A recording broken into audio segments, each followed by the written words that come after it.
Bonjour, aujourd'hui j'ai eu envie de vous décortiquer un petit peu la posture du chameau Ustrasana. Donc c'est une posture qui vient ouvrir l'espace au niveau du cœur. On vient également travailler au niveau des hanches. Donc c'est une posture qui est très intense. Donc là je vous la décortique, mais évidemment venez pas la faire à froid. N'hésitez pas, voilà, à venir vous échauffer un petit peu. Donc au niveau des épaules, du bassin. Venez aussi travailler un petit peu votre sangle abdominale, réchauffer vraiment votre corps avant de venir pratiquer. Donc la posture du chameau, on est en appui donc sur ses genoux, écarté largeur du bassin.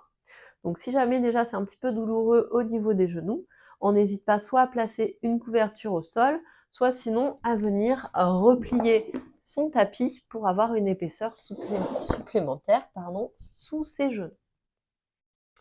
Et ensuite, donc, dans cette posture, on va venir placer les mains à l'arrière du dos, donc dans le bas du dos au niveau des lombaires, les doigts vers les fesses, et on va venir donc resserrer les coudes l'un vers l'autre.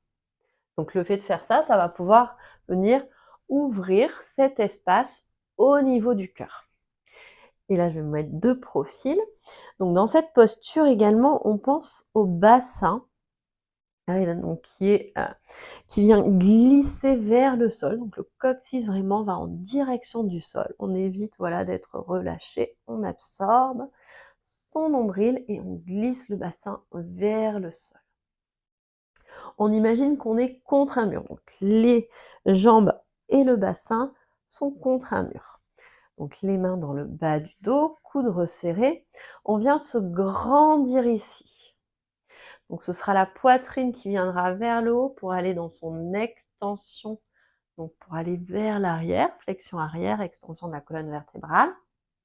Et là, deux options, soit vous avez pas mal au cervical et aucune appréhension à venir relâcher la tête à l'arrière, donc vous pouvez venir relâcher la tête à l'arrière. Si jamais c'est un peu douloureux au niveau de vos cervicales ou vous avez une appréhension, vous pouvez garder le menton collé vers les clavicules. Donc je vais vous montrer les deux options. Donc on vient placer les mains à l'arrière, on ouvre cette poitrine, on se grandit, on va vers l'arrière en gardant donc le bassin au-dessus des genoux.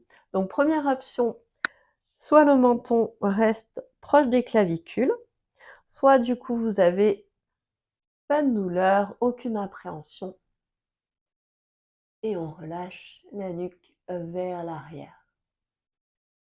Pour sortir, on viendra déposer les fesses sur les talons et la nuque viendra se dérouler en dernier.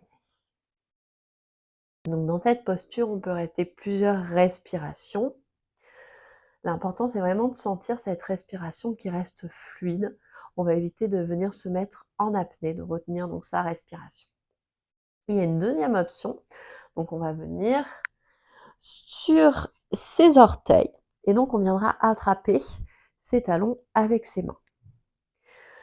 Donc pareil, c'est le même départ, les coudes qui viennent se rapprocher l'un vers l'autre, le bassin, donc le coccyx qui pointe vers le sol.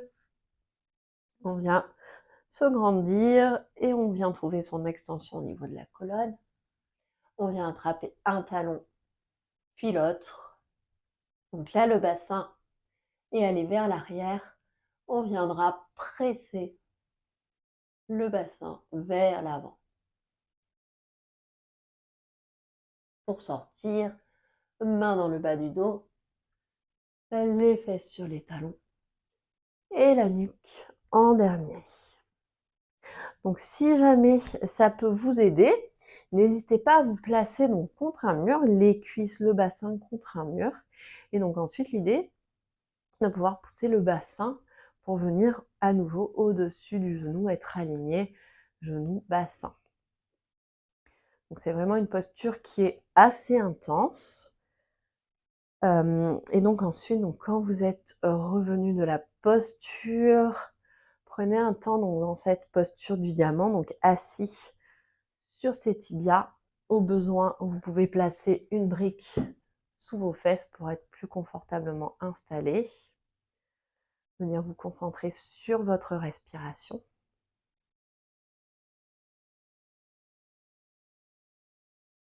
Comme ça permettra à la colonne de venir retrouver son axe. Et ensuite, donc on pourra venir prendre la posture de l'enfant avec les bras étirés vers l'avant. Donc ils peuvent être relâchés, c'est juste que les bras sont vers l'avant, hein.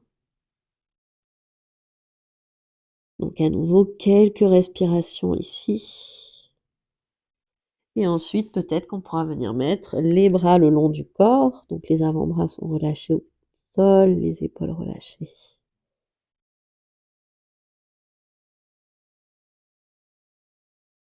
Et ensuite, les mains de chaque côté des genoux.